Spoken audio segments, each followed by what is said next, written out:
विष्णु जी की जय हो।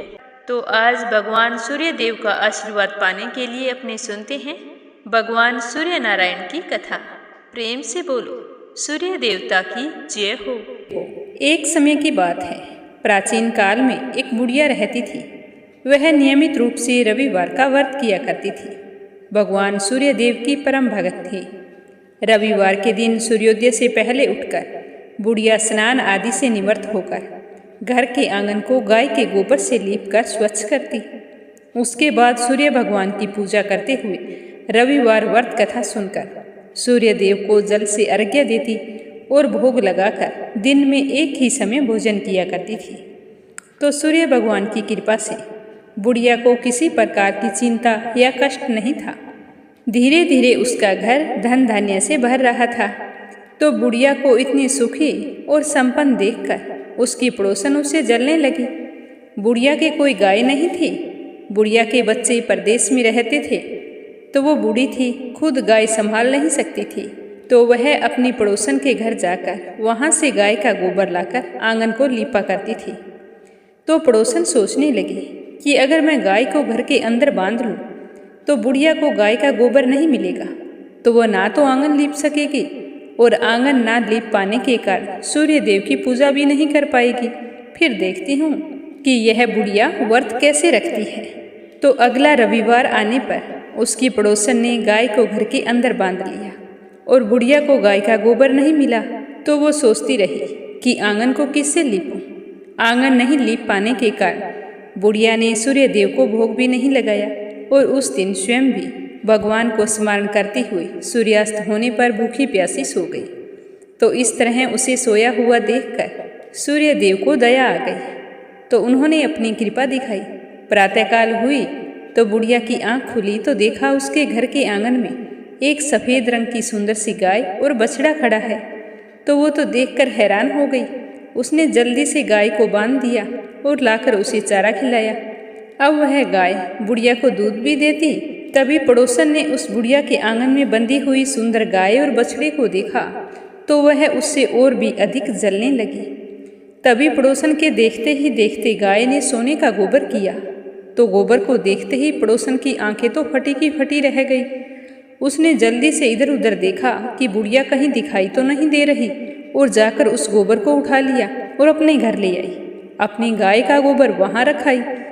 अब बुढ़िया की गाय तो रोजाना सोने का गोबर करती थी, पर बुढ़िया को इस बात के बारे में बिल्कुल भी पता नहीं था। उसकी पड़ोसन रोजाना सुबह जल्दी उठती और सोने का गोबर उठा लाती और उसकी जगह अपनी गाय का गोबर रख आती। तो इस तरह कुछ ही दिनों में धनवान हो गई। गाय का नियम था कि वह प्रतिदिन सूर्योदय से पहले गोबर करती, वो सोने का होता था। तो बुढ़िया तो उठकर पहले स्नान करती थी और उसके बाद में गाय के पास जाती थी। तो उससे पहले पड़ोसन गोबर उठाकर ले जाती। बहुत दिनों तक बुढ़िया को सोने के गोबर के बारे में कुछ भी पता नहीं चला। बुढ़िया पहले की तरह हर रविवार को भगवान सूर्य देव का व्रत करती रही, कथा सुनती रही। लेकिन सूर्य भगवान को जब पड़ोसन की चालाकी का पता चला तो उन्होंने सोचा कि कुछ ना कुछ तो करना पड़ेगा। इसने किया कुछ है नहीं और फिर भी धनवान होती जा रही है। तो उन्होंने अपने तेज से आंधी चलाई। इतनी भयंकर आंधी का प्रकोप देखकर बुढ़िया ने गाय को अपने कमरे के अंदर बांध लिया। सुबह उठकर बुढ़िया ने देखा कि गाय ने तो सोने का गोबर किया है। तो वो तो हैरान हो गई। उसी दिन के बाद बुढ़िया गाय को अपने कमरे के अंदर बांधने लगी। तो सोने के गोबर से बुढ़िया थोड़े ही दिनों में धनवान हो गई।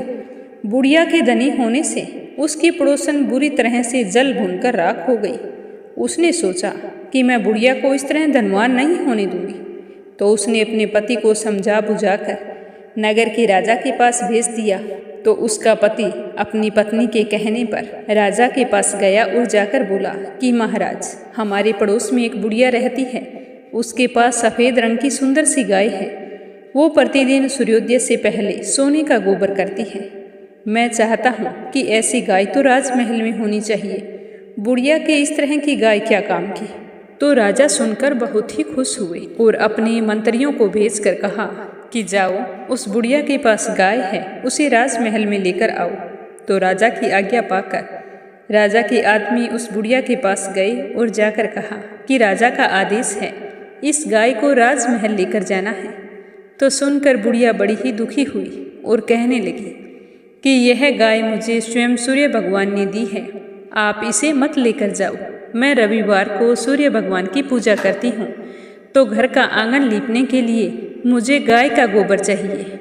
तो उन्होंने एक भी बात नहीं सुनी और जबरदस्ती गाय को खोलकर बछड़े के साथ राजमहल ले गए। बुढ़िया बेचारी रोती बिलखती रही और सूर्य भगवान का स्मरण करती हुई बिना भोजन किए ही सो गई। तो इस तरह प्रार्थना करते हुए देखकर सूर्य देव को उस पर बड़ी ही दया आई। उधर राजा गाय को पाकर बहुत ही प्रसन्न थे। उन्होंने एक सुंदर से कमरे के अंदर गाय को बंधवा दिया और सोचने लगे कि गाय के गोबर से तो मैं बहुत ही जल्द धनवान हो जाऊंगा। तो इस तरह सोचते सोचते राजा को नींद आ गई और सुबह जल्दी ही जाग गए। तो जल्दी से उठे और सबसे पहले गाय के कमरे की ओर चले तो देखा कि सारे राजमहल में बदबू आ रही थी और जिस कमरे में गाय बंधी थी उस कमरे के अंदर खूब सारी लीद पड़ी थी और वो बुरी तरह से बदबू मार रही थी। तो राजा ने यह देखा तो राजा को बहुत ही गुस्सा आया और उन्होंने आदेश दिया कि उस आदमी को यहाँ पर प्रस्तुत किया जाए जिसने मुझे गाय के बारे में झूठ बोला है। तो जैसे ही राजा के आदमी उस पड़ोसन के घर गए और उसके पति को कहा कि तुम्हें राजमहल में बुलाया है, तो वो तो डर गया, पूछने लगा कि क्या बात है। तो सैनिक कहने लगे कि सारा राजमहल गाय की लीद से भरा हुआ धधक रहा है और राजा तुम्हें दंड देंगे। तो वह अपनी पत्नी को भला बुरा कहता हुआ सैनिकों के साथ चल पड़ा। राजा के सामने जाकर हाथ जोड़कर कहने लगा कि राजन, मैंने कोई झूठ नहीं बोला है, ये सब बातें मेरी पत्नी ने कही हैं। तो उसकी पत्नी को भी राजमहल में बुलाया गया। तो वह डरती डरती राजा के सामने आई और हाथ जोड़कर बोली कि राजन, मैंने अपनी आंखों से देखा है कि बुढ़िया की गाय सोने का गोबर करती है। आपके यहाँ आकर ना जाने ऐसा क्यों किया है, ये जरूर उस बुढ़िया की चाल है, वो टोने टोटके करती है। तो राजा ने उस बुढ़िया को बुलाने का आदेश दिया। तो बुढ़िया रोती हुई राजमहल आई। तो राजा ने उस बुढ़िया से कहा कि हे बूढ़ी माई, क्या तुम्हारी गाय सच में सोने का गोबर करती है? अगर करती है तो यहाँ पर इसने इस तरह से लीद क्यों की है? तो वह बुढ़िया हाथ जोड़कर कहने लगी कि महाराज, मैं तुम्हें क्या बताऊँ, मैंने तो पहले ही आपके सैनिकों को कहा था कि यह गाय मुझे सूर्य भगवान ने दी है। मैं उनके रविवार के व्रत करती हूँ और रविवार को आंगन को गाय के गोबर से लीपती हूँ। मैंने इन्हें कहा था कि तुम इस गाय को लेकर मत जाओ, पर इन्होंने मेरी एक नहीं सुनी। तो राजा ने हाथ जोड़कर माफ़ी मांगते हुए बुढ़िया से कहा कि मुझे इन बातों के बारे में पता नहीं था, मुझसे गलती हो गई, मुझे माफ़ कर दो। फिर बुढ़िया को खूब सारा धन देकर गाय और बछड़े के साथ उसके घर भिजवा दिया गया और पीछे से उसकी पड़ोसन को दंड दिया।